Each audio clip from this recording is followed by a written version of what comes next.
Saya yakin dan percaya insya Allah. Oke, selamat teman-teman komit. Ikutin aja, ya.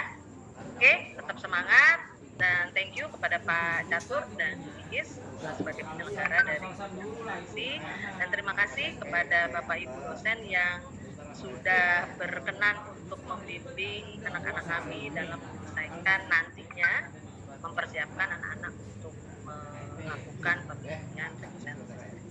Dari saya itu sih Pak ya, informasinya. Terima kasih.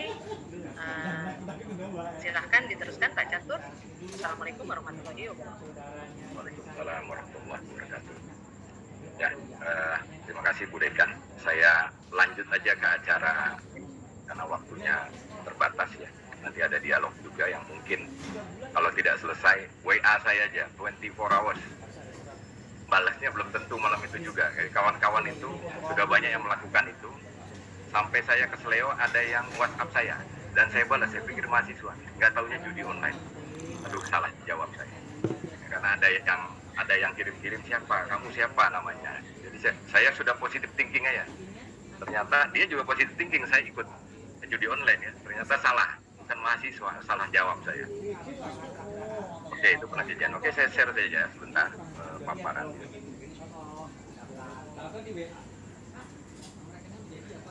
Apakah terlihat? Oke Pak, sudah terlihat Pak. Ya, Sudah Pak.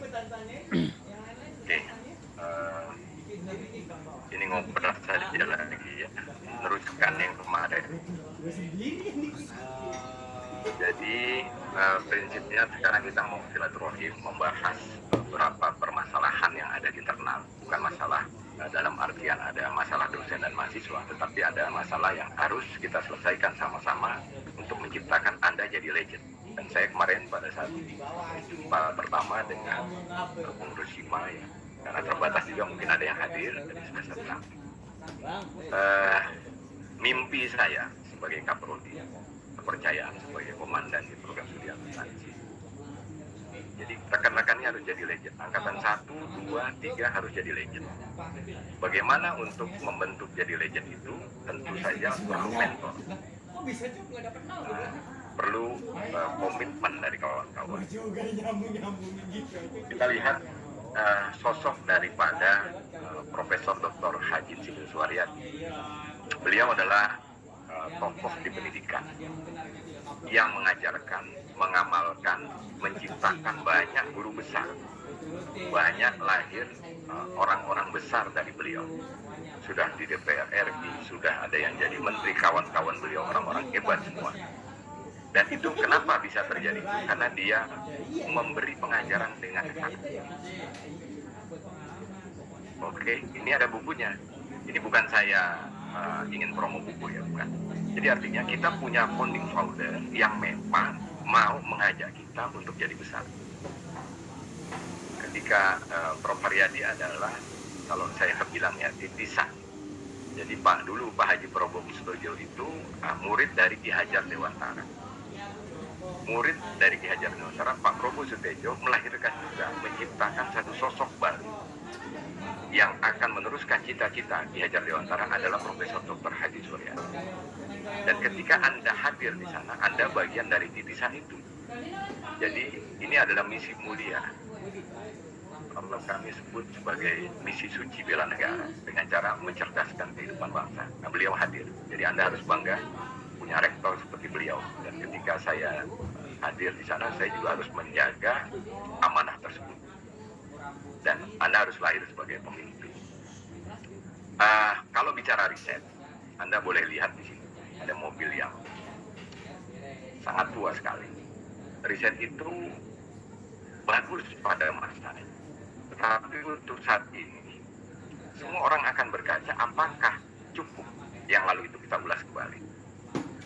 Nah, itu yang disebut riset. Jadi kadang-kadang kita berpikir juga, jadi saya munculkan di sini ada mobil Ferrari ya. Ini Ferrari termahal katanya ya, kata website. Jadi saya ambil gambar website.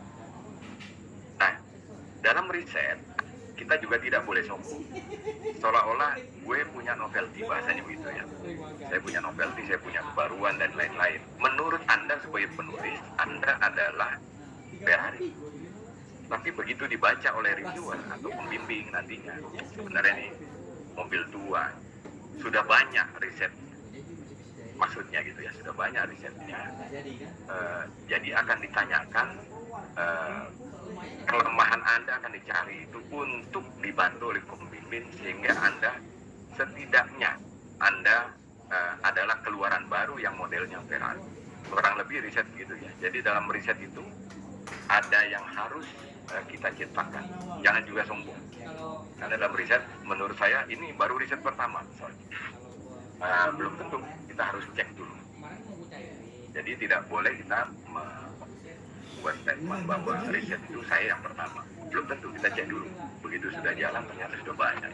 Nah, itu akan terjadi ketika Anda membaca di bab 2, nanti berburu jurnal. Mungkin saya dengar Bu Ari telah melakukan itu, bagaimana cara berburu jurnal dengan Google Scholar ya. Saya dengar dari mahasiswa, itu hal bagus. Mungkin Pak Handi juga sudah menjalankan. Nah, dalam penulisan draft di Universitas Dian Nusantara, konsep yang pasti pada saat Anda membuat draft proposal di metodologi penelitian, itu Anda nanti harus ditanyakan dulu, proposal itu lulus statistik bisnisnya. Karena ini ada hubungannya dengan pengolahan data. Ketika Anda dinyatakan belum lulus dengan nilai minimal B, maka dia lebih baik mengulang dulu. Karena nanti akan bermasalah dengan pada saat Anda melakukan sidang. Tujuannya itu. Jadi Anda harus mendapatkan minimal B. Ketika proposal nanti selesai itu, Anda harus lulus di metodologi riset akuntansi, atau di program studi lain ada riset manajemen atau apa bahasanya ya. Itu harus minimal B juga. Dan IPK-nya harus 2,5. Lebih besar ya, lebih besar dari 250. Jadi paling kecil 250. Saya rasa nggak ada ya yang 250 ya, walaupun saya belum cek satu-satu. Nah, mimpi dari Prodi ini kalau menjadikan legend itu, dalam riset apabila Anda melakukan dengan benar, konsep riset itu pasti imrat ya. Nanti saya jelaskan imrat itu apa. Tapi mimpi kami adalah, sebetulnya bab 1 itu bercerita tentang studi fenomenologi. Jadi apa isu fenomena? Ini prinsip kalau Anda nanti belum mengerti bagaimana proposal. Nah, studi literatur itu ada di bab 2. Metodologi ini ada di bab 2. Kalau ini mahasiswa sanggup saja dia melakukan penulisan dengan kolaborasi dengan dosen. Kalau ini saya batasi paling cuma berapa persen? 5% aja dari mahasiswa ini bisa mengerjakan. Ini agak susah sedikit karena dosennya harus kuat juga.